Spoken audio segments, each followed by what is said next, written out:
Hello future miners, स्वागत है आप सभी का एक बार फिर से आपके अपने यूट्यूब चैनल माइनिंग मिस्ट्री में। आज के इस वीडियो में हम टोटल 20 एमसीक्यू देखने वाले हैं जो पूरा का पूरा आपका कोल माइन रेगुलेशन 2017 से होने वाला है। आज का ये वीडियो आप सभी व्यूअर्स के लिए बहुत ही ज्यादा इंपॉर्टेंट होने वाला है। आपके आने वाले हर एक माइनिंग सरदार और ओवरमैन के लिए ये इंपॉर्टेंट साबित होगा।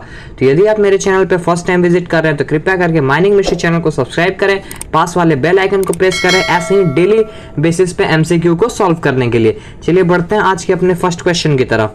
पहला क्वेश्चन आज का हमारा है, CMR 1957 content dash schedule. CMR 1957 में टोटल कितने शेड्यूल थी?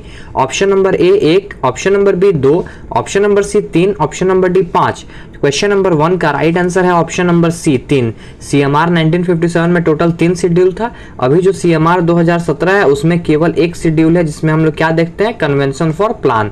ठीक है, क्वेश्चन नंबर 2 देखते हैं। Principal official means senior most mine official dash discipline on duty in mine.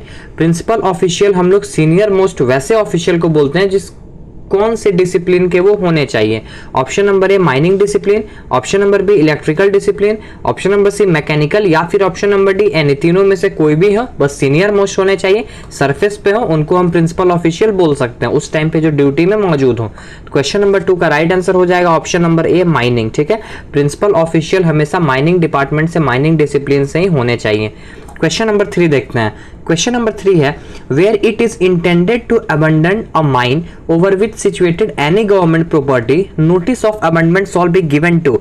अगर मैं माइंस का ओनर हूं और मुझे अपना माइंस को क्या करना है, अबंडन करना है, मतलब हमेशा के लिए बंद करना, फ्यूचर में कोई इंटेंशन नहीं है अब उसको खोलने का, और मेरे माइंस के ऊपर मान के चलिए अंडरग्राउंड माइंस है और माइंस के ऊपर कोई गवर्नमेंट का प्रॉपर्टी है जिसमें मेरा कोई अधिकार नहीं है, एज अ ओनर मेरा उस पर कोई अधिकार नहीं है। मान के चलिए वो रेलवे का प्रॉपर्टी हो सकता है, सेंट्रल गवर्नमेंट किसी भी चीज का हो सकता है। तो ऐसे अबंडमेंट का नोटिस किसको भेजा जाता है? Option number A CIM, option number B RIM, option number C DM, option number D all यानी तीनों को, option number E A and B यानी सिर्फ CIM और RIM को। क्वेश्चन नंबर 3 का राइट आंसर हो जाएगा option number E A and B यानी सिर्फ CIM और RIM को भेजा जाता है, DM को इस केस में नोटिस नहीं भेजा जाता है। अगर ये स्टेटमेंट यहाँ पे नहीं रहता, over which any government property situated अगर नहीं रहता, तो हम लोग तीनों को भेजते हैं, CIM, RIM और DM को। क्वेश्चन नंबर 4 देखते हैं। After handing over all plan and section to the new owner, both owner within dash inform the same to CIM। ये आपका रेगुलेशन नंबर 7 से रिलेटेड है, जिसमें हम लोग क्या करते हैं, अगर ओनर का ट्रांसफर हुआ है तो पुराना ओनर या फिर उसका एजेंट नए ओनर या फिर उसके एजेंट को 7 दिन के अंदर क्या करता है, प्लान एंड सेक्शन प्रोवाइड कराता है। तो जब भी उसको प्लान एंड सेक्शन प्रोवाइड करा देगा तो वो पिछला ओनर और जो नया ओनर बना या फिर उसका एजेंट कितने समय के अंदर ये सेम बात जो है चीफ इंस्पेक्टर को इन्फॉर्म कर देगा कि सारा प्लान और सेक्शन प्रोवाइड करा दिया गया है। ऑप्शन नंबर ए 24 घंटा, option number B forthwith, option number C 7 दिन, ऑप्शन नंबर डी 14 दिन। क्वेश्चन नंबर 4 का राइट आंसर हो जाएगा ऑप्शन नंबर बी फोर्थविथ। ठीक है, तत्काल चीफ इंस्पेक्टर ऑफ माइंस को इन्फॉर्म कर देना है। क्वेश्चन नंबर 5 देखते हैं। Notice of BME meeting shawl be signed by. BME का जितने भी मीटिंग होता है उसका मीटिंग का जो क्वेरम होता है उस पर साइन कौन करता है? Option number A secretary, option number B chief inspector of mines यानी जो BME के चेयरमैन होते हैं, option number C either A and B यानी कि सेक्रेटरी और CIM में से कोई भी एक कर सकते हैं या फिर दोनों का करना जरूरी होता है। क्वेश्चन नंबर 5 का राइट आंसर है option number C either A and B। A और B में से यानी सेक्रेटरी और CIM में से दोनों में से कोई भी करेंगे तो चलेगा।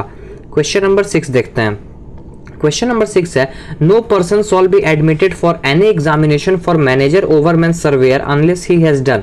अगर आपको मैनेजर ओवरमैन सर्वेयर एग्जाम में बैठना है तो आपके पास कम से कम क्या होना चाहिए? 10th आप पास आउट होने चाहिए, 12th पास आउट होने चाहिए, डिप्लोमा किया हुआ आपने होना चाहिए या फिर B एंड C यानी कि 12th या फिर डिप्लोमा चलेगा, मिनिमम क्वालिफिकेशन। तो क्वेश्चन नंबर 6 का आपका राइट आंसर हो जाएगा option number D either B और C।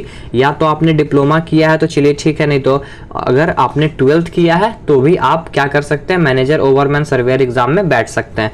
10th बेसिस पे आप इन एग्जाम में नहीं बैठ सकते हैं, सिर्फ 10th देके आप नहीं कर सकते। 10th के बाद अगर आप लोगों ने डिप्लोमा किया है तो आप बैठ सकते हैं। क्वेश्चन नंबर 7 देखते हैं। If in open cast mines production monthly is 20,000 cubic metre, manager should be off. अगर ओपन कास्ट माइंस का एवरेज मंथली प्रोडक्शन जो है वो 20,000 क्यूबिक मीटर है तो किस टाइप का मैनेजर उस माइंस में अपॉइंट होगा? Option number A first class manager हो holder, option number B first second class manager holder, या फिर ऑप्शन नंबर सी फर्स्ट और सेकंड क्लास मैनेजर कोई भी चलेगा, या फिर option number D none. Question number 7 का राइट आंसर हो जाएगा ऑप्शन नंबर सी फर्स्ट और second class manager certificate holder, क्योंकि यहाँ पे 20,000 है।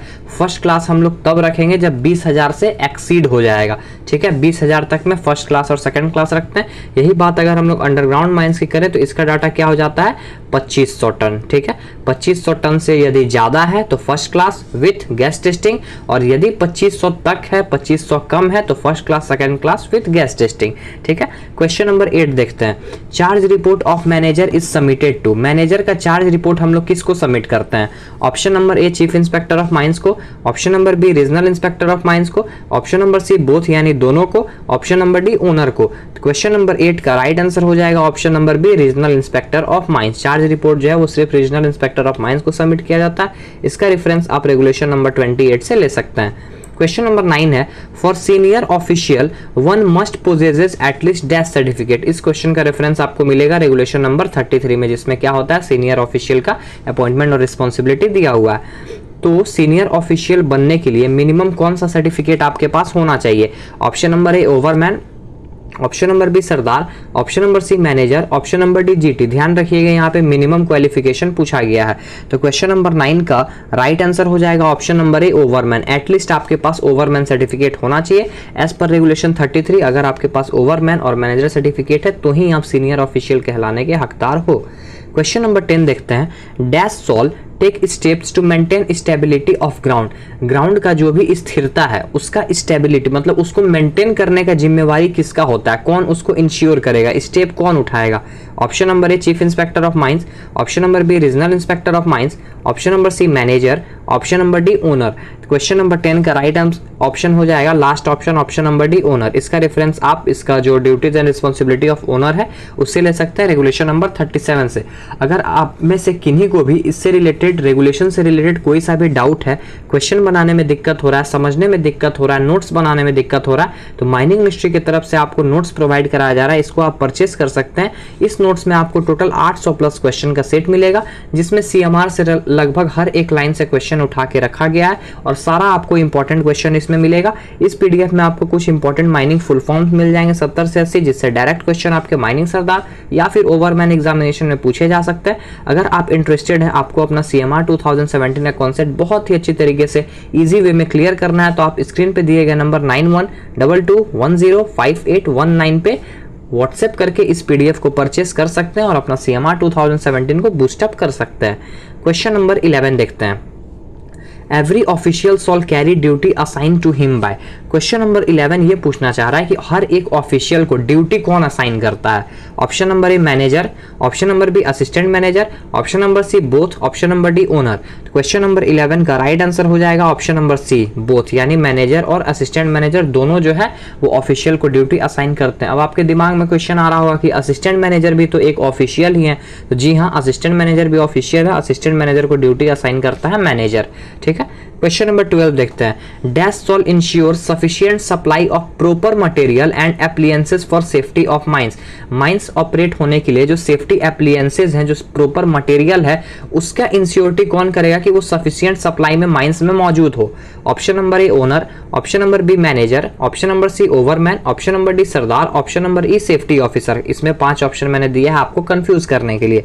क्वेश्चन नंबर 12 का राइट आंसर हो जाएगा ऑप्शन नंबर बी मैनेजर। इसका रेफरेंस आप duties and responsibility of managers यानी रेगुलेशन नंबर 43 से ले सकते हैं। क्वेश्चन नंबर 13 है आज का हमारा। Dash solve time to time examine every travellable part of mine. Mines का हर एक ट्रेवलेबल पार्ट, चाहे उससे आदमी हमेशा आना जाना करता हो या फिर ना करता हो, अगर वो ट्रेवलेबल पार्ट है तो टाइम टू टाइम उसका एग्जामिनेशन कौन करेगा? Option number A overman, option number B sardar, option number C assistant manager, option number D safety officer.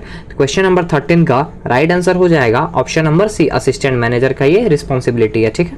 Question number 14 देखते हैं। Dash solve ensure correct sitting and installation of auxiliary and booster fan. Underground mines में auxiliary fan और booster fan का correct installation हुआ है या फिर नहीं हुआ है, इसको कौन इंश्योर करेगा? Option number A ventilation officer, option number B manager, option number C overman, option number D सरदार। तो क्वेश्चन नंबर 14 का राइट आंसर हो जाएगा option number A ventilation officer. ठीक है, बढ़ते हैं क्वेश्चन नंबर 15 की तरफ। क्वेश्चन नंबर 15 है dash shall ensure regular rehearsal to ensure all fire fighting are maintain in good order. कौन जो है हमेशा एक रिहर्सल रेगुलर कराते रहेगा ये इंश्योर करने के लिए कि जो भी फायर फाइटिंग इक्विपमेंट माइंस में मौजूद है वो सही वर्किंग ऑर्डर में है या नहीं है, कहीं खराब तो नहीं हो गया है, जंग तो नहीं लग गया है, उसमें कुछ कोट तो नहीं आ गया है। तो option number A ventilation officer, option number B manager, option number C overman, option number D sardar. Question number 15 का राइट आंसर हो जाएगा option number A ventilation officer. ये ड्यूटी एंड रिस्पॉन्सिबिलिटी जो है वो वेंटिलेशन ऑफिसर की होती है। बढ़ते हैं क्वेश्चन नंबर 16 की तरफ। क्वेश्चन नंबर 16 है which of this regulation is added new in CMR 2017। इसमें से कौन सा जो रेगुलेशन है वो सीएमआर 2017 में न्यूली ऐड किया गया है? ऑप्शन नंबर ए 40 यानी duty and responsibility of person employed in a mine, option number B regulation 39, option number C regulation 66, option number D regulation 77। Question number 16 का राइट आंसर हो जाएगा option number B regulation number 39। इसमें आप लोगों को क्या देखने को मिलता है? Duty and responsibility of contractor. ठीक है, क्वेश्चन नंबर 17 देखते हैं। Mines act 1952 enacted on. Mines act 1952 जो है वो पब्लिश हुआ था 1 जुलाई 1952 को, वो इनेक्ट कब हुआ था ये क्वेश्चन है। Question number 17 option number A 1 जुलाई 1952, ऑप्शन नंबर बी 23 जून 1953, ऑप्शन नंबर सी 15 मार्च 1952 या फिर ऑप्शन नंबर डी 20 मार्च 1952। क्वेश्चन नंबर 17 का राइट आंसर हो जाएगा ऑप्शन नंबर सी 15 मार्च 1952 को माइंस एक्ट 1952 का इनेक्शन हुआ था। उसके बाद 1 जुलाई 1952 को ये माइंस एक्ट फाइनली पब्लिश हो गया था। क्वेश्चन नंबर 18 देखते हैं। Who will do occupational health survey in mines. ये माइंस एक्ट 1952 से रिलेटेड क्वेश्चन है कि ऑक्यूपेशनल हेल्थ सर्वे जो है वो माइंस में कौन कराता है? ऑप्शन नंबर ए है ओनर, ऑप्शन नंबर बी है मैनेजर, ऑप्शन नंबर सी है सीआईएम और इंस्पेक्टर, ऑप्शन नंबर डी है ऑल। क्वेश्चन नंबर 18 का राइट आंसर हो जाएगा ऑप्शन नंबर सी सीआईएम या inspector, chief inspector of mines और इंस्पेक्टर ऑफ माइंस। इसका रेफरेंस आप section number 9A mines act 1952 से ले सकते हैं। क्वेश्चन नंबर 19 है a person is said to be employed if he works under appointment of. एक पर्सन को हम माइंस का एम्प्लॉय तभी बोलेंगे जब वो किसके अंडर में अपॉइंटेड हो? Option number A manager, option number B owner, option number C owner agent या फिर option number D owner agent और मैनेजर। तो क्वेश्चन नंबर 19 का राइट आंसर हो जाएगा option number D owner agent और मैनेजर। इसका रेफरेंस आप माइंस एक्ट 1952 के डेफिनेशन से ले सकते हैं। आज का हमारा लास्ट क्वेश्चन है if a person is working in a sinking shaft. यदि एक कोई पर्सन जो है वो सिंकिंग शाफ्ट में काम कर रहा है तो उसको हम लोग कहां पे वर्क करता हुआ पर्सन मानेंगे? Option number A open cast, option number B above ground, option number C below ground. Question number 20 का आपका राइट आंसर हो जाएगा option number C below ground. ठीक है, उसको हम लोग मानेंगे कि वो बिलो ग्राउंड माइंस में काम कर रहा है। आशा करता हूं कि 20 क्वेश्चन से आपको कुछ ना कुछ तो सीखने को अवश्य मिला होगा। मिलते हैं अपने नेक्स्ट वीडियो में। आज के लिए बस इतना ही। आप ऐसे ही सपोर्ट बनाए रखें और देखते रहें माइनिंग मिस्ट्री। मिलते हैं नेक्स्ट वीडियो में। टिल देन जय हिंद, जय भारत, टेक केयर। वीडियो में बने रहने के लिए आप सभी का बहुत बहुत धन्यवाद। ऐसे ही माइनिंग मिस्ट्री चैनल पे अपना सपोर्ट बनाए रखें और माइनिंग इंडस्ट्री के लेटेस्ट न्यूज़ और डेवलपमेंट से अप टू डेटेड रहने के लिए आप हमारे चैनल को सब्सक्राइब करें और बेल आइकन को जरूर प्रेस करें ताकि आपसे कभी भी कोई भी अपडेट मिस ना हो पाए।